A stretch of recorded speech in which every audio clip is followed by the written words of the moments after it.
नमस्कार।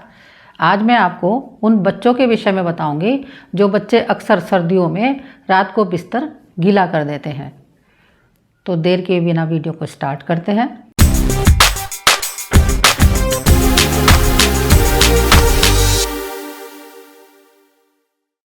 मैं डॉक्टर सुधा रानी वर्मा आयुष शक्ति होम रेमेडीज़ में आपका स्वागत करती हूँ।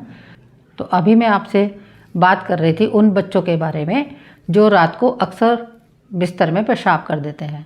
तो जब तक बच्चा छोटा रहता है तब तक तो कोई दिक्कत नहीं है, तब तक तो चलता है, माँ को भी साफ़ करने में कोई दिक्कत नहीं लगती। लेकिन जब बच्चा बड़ा हो जाता है 2 से 3 साल का, 4 साल का या 7 से 8 साल का, तो उस वक्त अगर बच्चा बिस्तर में पेशाब करता है तो उस समय बहुत ही दिक्कत का सामना करना पड़ता है। और जो बच्चा 7-8 साल का होता है वो अगर बिस्तर में पेशाब कर देता है तो उसे खुद भी शर्मिंदगी उठानी पड़ती है। भले ही उसको कोई कुछ भी ना कहे घर में, लेकिन वो खुद ही शर्मिंदा होता है कि मेरा बिस्तर में पेशाब निकल गया है। लेकिन अगर कभी इस तरह की स्थिति आती है तो उस वक्त हमें ध्यान देना बहुत ज़्यादा ज़रूरी है कि बच्चा बिस्तर में पेशाब क्यों कर रहा है, कहाँ किस तरह की कोई कमी है।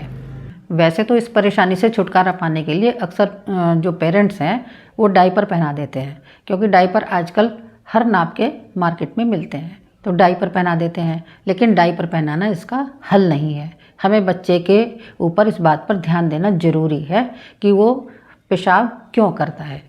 तो आज मैं आपको इसका बहुत ही आसान हल बताऊंगी और बहुत ही आसान नुस्खे बताऊंगी जिसको आप यूज़ करके बच्चे को इन परेशानियों से बचा सकते हैं।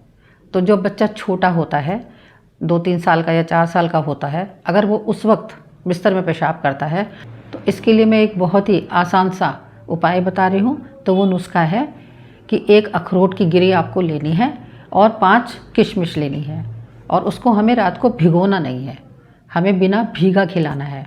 हाँ, किशमिश को आपको ज़रूर धोना है, क्योंकि किशमिश के ऊपर केमिकल या कलर्स लगे होते हैं। उसको सुंदर बनाने के लिए कलर लगा देते हैं और एसेंस भी लगा देते हैं कई बार। तो किशमिश को धोना ज़रूरी है।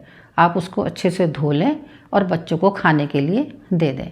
तो जब बच्चा रोज़ाना 1 अखरोट और 5 किशमिश प्रातःकाल सुबह खाली पेट खाएगा तो धीरे धीरे उसकी इस समस्या से छुटकारा मिलता चला जाएगा। और दूसरा नुस्खा वो भी बहुत आसान है। इसके लिए हमें चाहिए काले तिल। वैसे तो मार्केट में सफ़ेद तिल भी मिलते हैं, लेकिन हमें सफ़ेद तिल नहीं लेने हैं, हमें काले तिल ही लेने हैं। क्योंकि काले तिल गर्म होते हैं, इसलिए काले तिल ही चाहिए। क्योंकि जब सर्दियों में बच्चा बार बार बिस्तर में पेशाब करता है तो कहीं ना कहीं उसके शरीर में ठंडक का एहसास होता है, इसलिए भी वो बार बार पेशाब करता है। तो ऐसी स्थिति में काले तिल ही सबसे ज़्यादा फ़ायदा करते हैं। तो हमें इसके लिए 100 ग्राम तिल लेने हैं, और जितने तिल लिए हैं उसका आधा हमें गुड़ लेना है। तो जो 100 ग्राम तिल हमने लिए हैं उन तिलों को हम कढ़ाई में डालकर हल्के हल्के रोस्ट कर लें। जब वो चटक जाएं, चटकने की आवाज़ आ जाए तो गैस बंद कर दें और उन तिलों को मिक्सी जार में पीस लें। और जब वो तिल बारीक पिस जाए तो हमें उसमें गुड़ मिलाना है। तो गुड़ को हम पहले तो लोग अक्सर मामजिस्ते में कूट करके तिलों के साथ और छोटे छोटे लड्डू बना लेते थे, गुड़ कूट लेते थे। लेकिन आजकल चूँकि घर में मामजिस्ता किसी के पास नहीं है तो हमें मिक्सी जार में ही उसको पीसना होगा। या तो आप गुड़ को बेलन से कूट लें अच्छी तरह से, जो वो सॉफ्ट सा हो जाए, और या फिर उसको बारीक बारीक चाकू से काट लें और फिर हाथ से मसल दें तो भी सॉफ्ट हो जाएगा।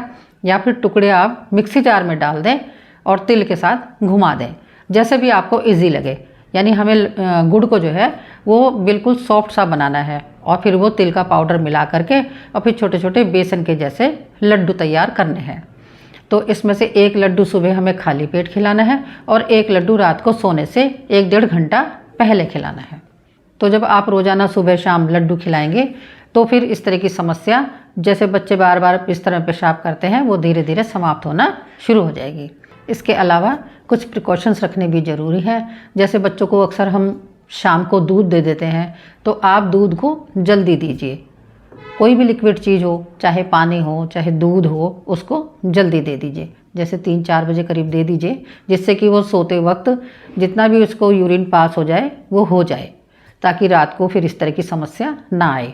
और इसके अलावा जब डिनर करते हैं तो डिनर भी उनको जल्दी करा देना चाहिए। यानी रात को हमें देर रात से कुछ भी नहीं देना है, क्योंकि जब हम देर रात से कुछ खिलाएंगे, जैसे आजकल थोड़ा ट्रेंड है कि खाना देर से खाते हैं, तो वो जो देर से हम खाना बच्चों को देते हैं या खिलाते हैं तो उससे फिर बच्चों को यूरिन की समस्या आ जाती है। तो इसलिए हमें खाना और पीना जो भी कुछ है वो शाम को जल्दी ही कर लेना है।